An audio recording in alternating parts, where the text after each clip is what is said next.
the International Accounting Standards Board has been promulgating these standards since 2000.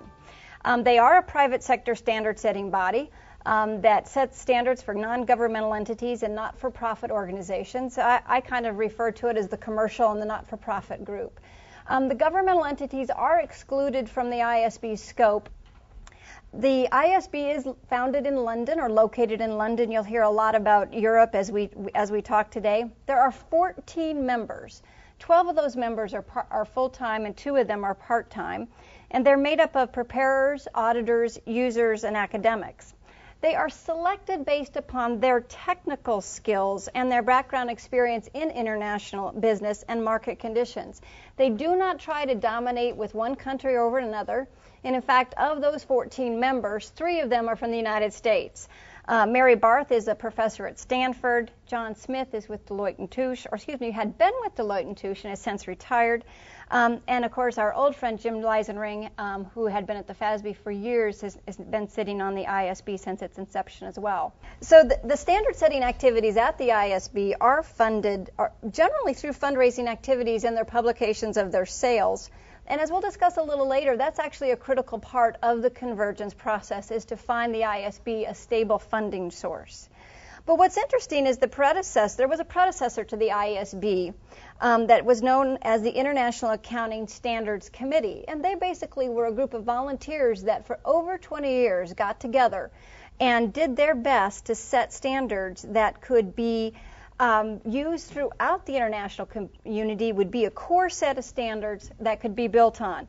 In fact, the AICPA was a founding member of that group. Back in 1973, right? Back in 1973.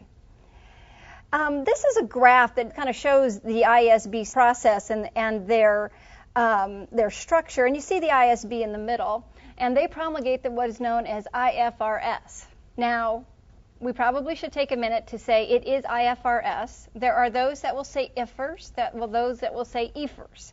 But Danita has corrected me that the appropriate way to talk is IFRS. So please, we don't want to offend anybody, so it's IFRS.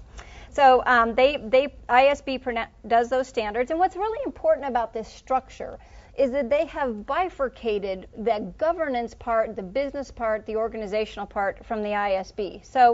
And those activities are actually founded in the foundation, which is a 22-member group of what they call trustees that are responsible for appointing the board members. They also overview the activities. They also have the governance model, and they also do the fundraising. So that's the relationship of the foundation. I also find it interesting that the foundation has taken it as a part of their process to really promote IFRS around the world. They very much are active of going out and giving speeches. They provide training to emerging countries. They are passionate, they are zealot about having IFRS adopted around the world. So they're a strong body. Go ahead, Lita. I was just going to say that the governance structure of the ISB, for those, we're all Americans here looking at this, it's very, very similar to the FASB. That is correct. With your graphic also showed the IFRIC, the Interpretations Committee, very much like the EITF in the U.S. The trustees of the ISC Foundation are very much like the Financial Accounting Foundation trustees in terms of what they do and their oversight responsibilities. Right. As you look at that graphic, that is one of the things that strikes you, is how close it is to the U.S. activities. And I think back in 2000 when this was put together, it really was a lot of input from the FASB and the AICPA and the SEC moved us to this place.